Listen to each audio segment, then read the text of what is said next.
Hello, YouTube. It's your boy, the Passport Bro Wingman, coming at you again with another YouTube video. And the title of the video is called Should Passport Bros Shrug Their Shoulders at the U.S. Travel Warning about Colombia, or should they get a rain check? And so, this is a big topic that's been on YouTube for about the past, I want to say almost like month or so. There's been a lot of videos about the druggings and that kind of thing. And I just wanted to get my perspective on this whole thing. Me personally, I will continue to go to Colombia in spite of all this. I was actually there during the month of December, visiting my girlfriend there. Um, and I was in Medellin, out of all the cities, which a lot of in which they were saying a lot of this is taking place. Now, let me explain why, in spite of all the little warnings and so forth, I still would head there. Well, here's the thing. Even before the druggings, there were already warnings about Colombia in regards to like crime and so forth. I don't know if you saw videos of um, there were videos of men robbing people in restaurants and that kind of thing. And even outside of Medellin, this was happening in some parts of Cartagena where tourists were showing up. They had chains on and they were being very flashy, and then they got robbed here and there. But the thing is this, I mean, this has been going on for a while in like Colombia. This is not like something that's really new. Now, in defense of what they're trying to say that there's some type of like surge or uptick. But keep in mind, as Pablo Fresh Gabar has said, there's pretty much a global recession for the most part. So, in the case of that, there's going to be an uptick in crime everywhere, not just in Colombia. But you just got to consider that Colombia is a poorer country, so you're going to see more of it there than you would necessarily in the United States. And here's the thing: you can curb a lot of this if you just take lots and lots of precaution. Now, to prove my point of why, because they're trying to make this thing like a pandemic, like men are getting drugged left and right. And my whole thing is that druggings happen everywhere. They happen in the United States, they happen in the UK, especially like in Las Vegas, they happen on college campuses. So and I'm gonna actually show you a little bit of statistics and so forth. So let me just start off by showing you this report. This was back in March of 2013. During that year, 1,200 people had got scoped in Colombia. Now, to be fair, all of these people are not Americans, but it just goes to show you that a lot of times when people are saying, "Oh, it's just the passport bros getting drugged," no, there's Colombian men getting drugged. There's men from Brazil, Argentina who visit Colombia. Some of them are getting scoped and so forth. Druggings are happening to everybody. This is across the board. When there's no tours there, what do you think? What do you think happens? You think the girls just suddenly say, "Okay, we're going to take our drugs and put them away. We're not going to go looking for victims and so forth." No, the drugging girls and also just the men who go out and rob and that kind of thing. They've been doing this to their own people to start off. It's just that a lot of tourists tend to make themselves make themselves known. They're drawing too much attention to themselves. This is why I said in previous videos. Excuse me. One person that asked like, how should you dress when you're there? And I made that. Now this was my take on the dress. I generally dress down. I'm only wearing like a t-shirt and jeans, and I don't wear fancy gym shoes. I purposely bought some shoes from Walmart to walk around in. Now I have Nikes and stuff that I walk around with when I'm at home in the United States, but when I'm in Colombia or Brazil or something like that, where people don't have that much money, I don't want them to think I have anything of value. I don't want them talking to me at all. I want to blend in with everybody else who can't afford those type of gym shoes. So I have some basic gym shoes on. I have a plain T-shirt, and I have some regular jeans. Which everybody else is pretty much wearing that's walking around. Now I will say this: if you do meet a girl there, and let's say you go on a date, I understand you don't want to look bummy or you don't want to look like classless, that kind of thing. That's fine. Okay, if you're going out to a restaurant, with your girl, okay, yeah, if you want to wear a button up. But here's the thing: if I'm wearing that, I'm not just walking around the town. We're not walking to the restaurant. I'm at my hotel. I call the Uber. The Uber pulls up. We hop in the Uber. We go to the restaurant. We're there. I got my stuff on. As soon as we leave the restaurant, I'm jumping back in the Uber and I'm going right back to my hotel. I am not walking around advertising that I have money, that I come from a really good background. Because a lot of times, based on your dress, a lot of the people there, they can tell that you're not from there. They can tell that you're American because most of the people there, they don't wear those type of clothes. All the clothing that you think is not that expensive, like there's let me think of a brand that's not like, let's just say Guess Clothing, Levi, or even US Polo Assassin or something. Some clothing you think is probably not that expensive. That's clothing is still more expensive than a lot of clothes that go there. If you go down, I actually bought a few shirts and jeans, a bunch of like brands I had never heard of. Like they're wearing those type of clothing. They're not really wearing name brand American type clothing. In fact, if you even go to some of their Facebook pages, even some of the Instagram models that are from there, you'll notice that a lot of times they don't have a lot of expensive designer clothes on. It's like regular, clothes, like regular plain type clothes, no name brand type clothes. They're not really wearing that kind of stuff. So what I'm saying is, when you're there, you just gotta take precaution. Don't go there looking flashy. Who you trying to impress? You don't really need that to get. If you're looking for girls or a girlfriend, you don't really need that all that. You don't need any of that. So don't draw attention to yourself, because keep in mind that a lot of girls there think about the fact that they're drugging people. It's because they don't want to get aggressive with you. They want to find a very passive, what's the word, sneaky way to kind of get you, because they can't use force on you. So that's what they're trying to do. So basically what they're going to look for is opportunities. They're looking for little opportunities when your back is turned or you're not paying attention, to try to take advantage of you if they do that. So what you want to do is don't give them the opportunity. Like I said, I'm not walking around late at night by myself. Me personally, by 10 o'clock, I'm in my hotel. Here and there, I might go to a club, but again, jump in the Uber, jump out, do what I got to do, jump back in my Uber back home. No later than midnight. By midnight, you should be in your hotel. You should not be out late at night, 2, 3 o'clock in the morning.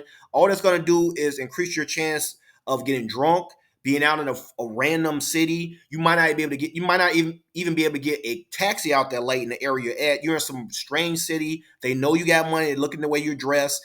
It may even be cases where in the club they got people that kind of scope out the area and look for foreigners, that kind of thing. You don't want to be in that position. So, like I said, if you go to a club, do not be out. I would recommend don't stay out of the club later than midnight. Matter of fact, by midnight you should be in your hotel, which means about 11:30 you should be calling it a day, going back to your place. And even then, when I go to those clubs, I'm just wearing t-shirt and jeans. I'm not wearing anything flashy. They don't even think I just want to seem like I'm just a Colombian when I'm there. I don't even want them to know until I open my mouth that I'm not from there. That's how you want to be.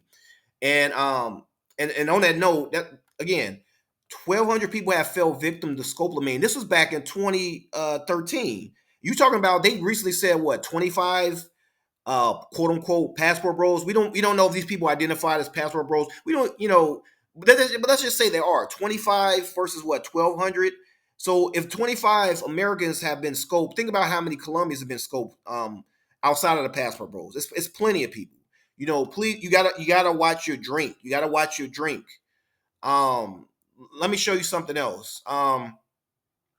This was in regard to them saying that a lot of people were on Tinder. The girls would lure them away. They would drug them and that kind of stuff. And somebody mentioned this before. If you don't know this woman, you have not vetted her. I will say, if you have not at least went on 3 different dates with her, 3 different dates, and you have not vetted her properly, do not go anywhere with this woman.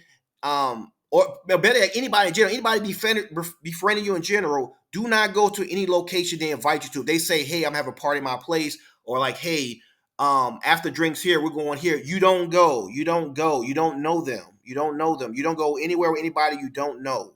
If you have not properly vetted them, you say no. That's how they're getting a lot of these people. Some people are dropping their guard when they go to Colombia. Then when somebody invites them somewhere to a party, they just say, "Oh, he seems innocent. Let me just go with him." No, you don't. You don't know them. Some of those people are in survival mode. They're doing whatever they have to do to feed themselves and their family, which means they don't care about if they have to drug you or not. And in many cases, they're not necessarily trying to kill the person by drugging them. They're not pharmacists, though. They don't know what they're giving you. So, yeah. So to be very mindful of that. But let's read here. I just want to show you this. It says what? More tourists equals more death. It said that tourism had boomed in Adian City with foreigner visits mushrooming for, look, 212,000 in 2015 to 1.4 million in 2022, which means every year there's more and more people traveling to Colombia.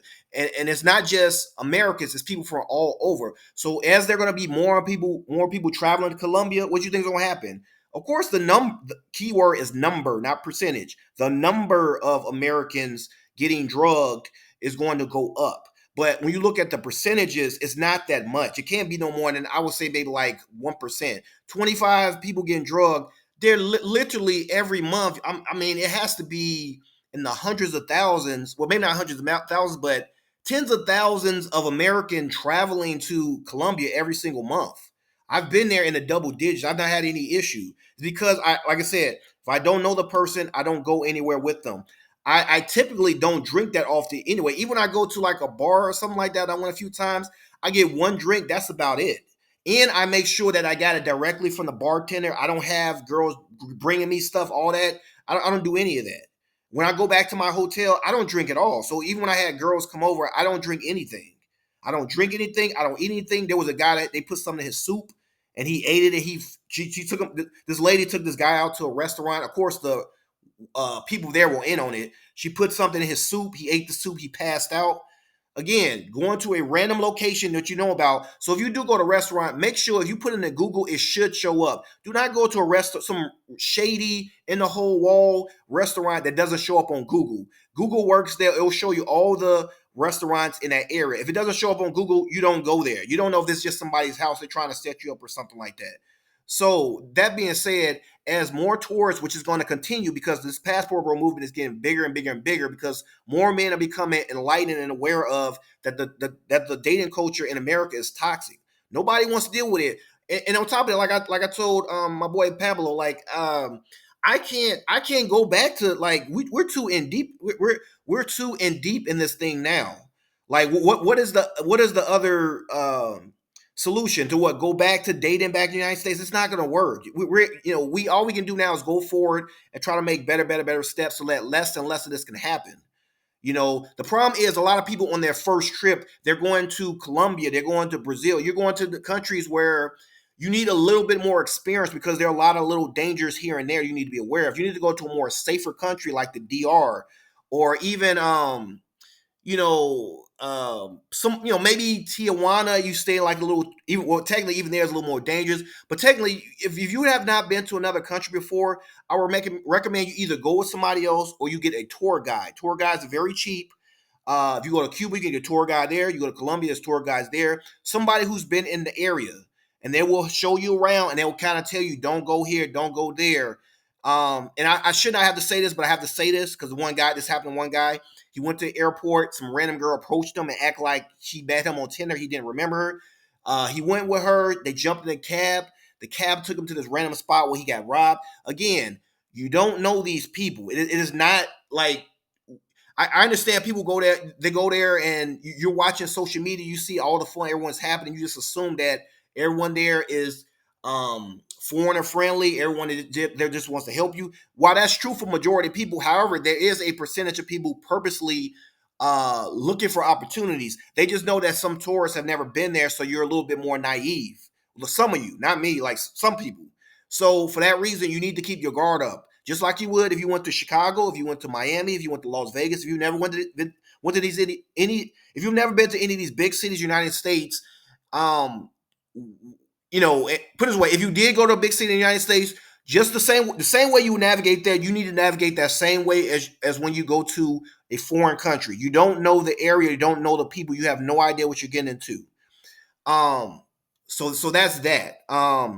So again, 32 foreigners in 2023, which is like 7% more than like the previous year. Now again, than the previous year, they didn't say 7% of foreigners that are traveling there. As I keep telling you, you want to see more of these news articles because there's more people traveling there. It's just unfortunate that most people want to focus on all the bad news. And let me just show you in the United States. Look at this. Look at this. This is the study that was done in the United States. Let's read what it says.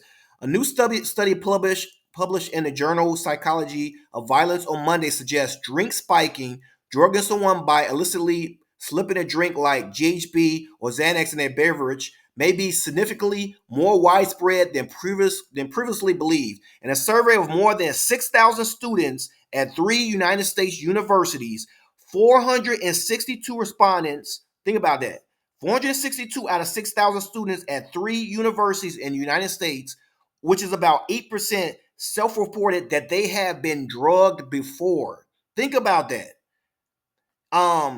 In contrast, was 83 students said that they had drugged somebody else. So now you're talking about another 1% saying they actually went and drugged somebody. But look at this, 8% of those students said that they have been drugged before. This happens in the United States. So when people are just saying, Colombia, oh, you're going to get drugged there, you can get drugged anyway. You can get drugged here at this university just going to school. Just going to school. Yeah, so that's the United States. Here's another one that was done in the United Kingdom.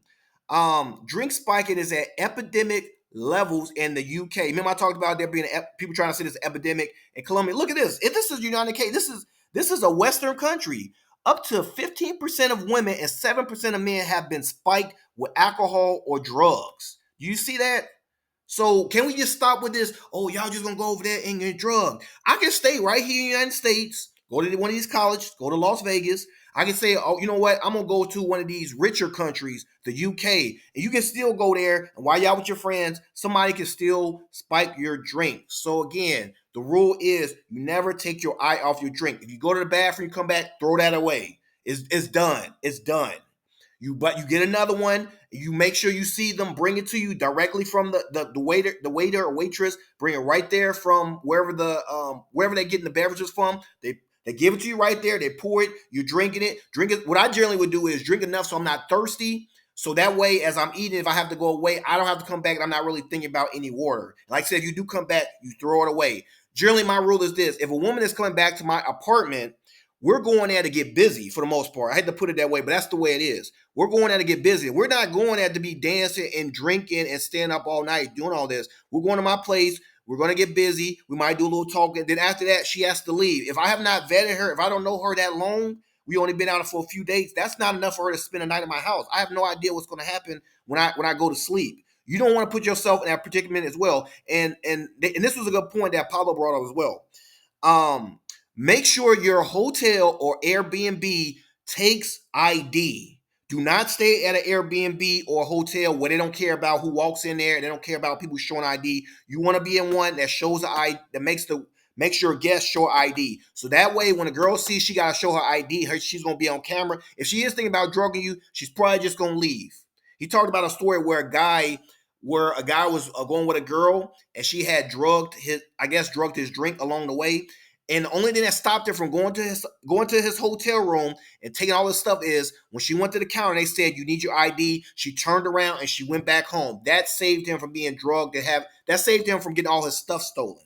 So what I'm saying to you is make sure you stay at a place that IDs the girls. That's how a lot of this is happening. Even now in Cartagena, what they were saying is that the reason they're cleaning it up is because a lot of because put it this way, the women who are doing the drugging, these are not the girls that are in these establishments where they have, ladies of the night. They're not in establishments where the lady of the nights and the strippers and that stuff are. They don't go in there. The strippers and the ladies of the night are not going to try to mess up the money of the guy who owns that. It's probably owned by a gangster or something like that. They're not trying to mess up his money. Because if they do something to you and you call the police on them or there's some type of lawsuit going to jail, it's going to mess up their money. So they're not the ones doing it. It's the girls, the quote unquote renegades or whatever that are outside. Those are the ones that are trying to look for you to leave outside a club and saying, "Hey, let me go home with you."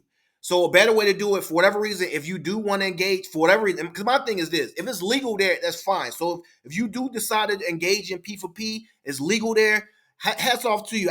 I'm not against it. I'm not shaming anybody or anything like that. You got women doing that in Jamaica. You got, and unbeknownst to a lot of people, that's going on right here in the United States. It's just done under the radar. So my thing is this: if you are going to engage in that, your safest bet is go to an establishment where the establishment there where the girls there work for that business or whatever, because they're not going to try to mess up the business's money. They're not going to do that because that's going to bring a lot of heat on them. It's safer to do that there. Never bring more than one girl to your place, your hotel. If you do, for whatever reason, want to do that, you do that at one of those establishments. You don't bring it to your place. It's very dangerous. It's better to work with those girls there at the establishment. Get their numbers if you want to come, if you want to see them several times or whatever. That's better than you just seeing some random girl on the street and one of those other ladies of the night that just walking around. If that is your thing, it's better you mess with the ones in the establishment than the ones outside, because you have no idea if a gang or something is working with this girl. I'm gonna leave it at that. So, I kind of went on a rant a little bit in this video. I didn't intend it to be necessarily that long, but I had to really, really stress this point because this should not keep happening. If you have never been to another country before, I will recommend that you do not choose Colombia or Brazil as your first country. That is maybe your second or third trip. First country for you, which is slightly safer, because even then I want you to go with a guy. Go to the DR, even better than the DR if you have the money. Because the problem is, some of these countries get a little bit more expensive. If you have the money, I really, really, really would recommend you go to the Philippines or you go to Thailand first as your first trip. The government there is very harsh on people messing with tourists because they mess with their money. You'll be very, very safe there. Girls are very, very friendly. Now, again, don't go there and be a fool. Don't be a fool. Keep your street smarts up, and don't go there necessarily thinking that all the women there are necessarily peaches and cream. I would say in general, majority of them are very, very sweet, very easy to meet women. In general, they're all very, very. They have, put it this way, they tend to be very shy. They're very easy to approach and deal with. But there is a percentage of them that are up to no good. So just be careful. That's why I would rather you go there first, because the penalty is going to be very harsh for them there if they do anything. That's why I would feel safer for you doing that first. Then on second, third trip, okay, maybe you want to go out and go to Colombia, Brazil. And even then, if you can afford it, I would prefer that you maybe take a guide or so forth. But if you do go and you don't have a guide, just keep your guard up. Think about the same way you would travel to Los Angeles or New York or Chicago. You got to keep your guard up. I'm going to end it on that. So on that note, you guys, just tell me what you think in the comment section. Please subscribe to my channel if you have not. Hit the thumbs up, hit the notification bell.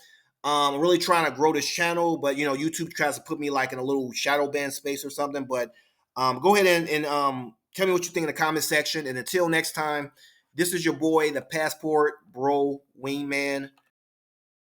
Dear Passport Boys, dear Passport Bros, stop calling yourself Passport Boys and Passport Bros. Are you going to the Philippines to look for a Filipina queen or what? So stop calling yourself Passport Boys and Passport Bros. Start calling yourself Passport Kings.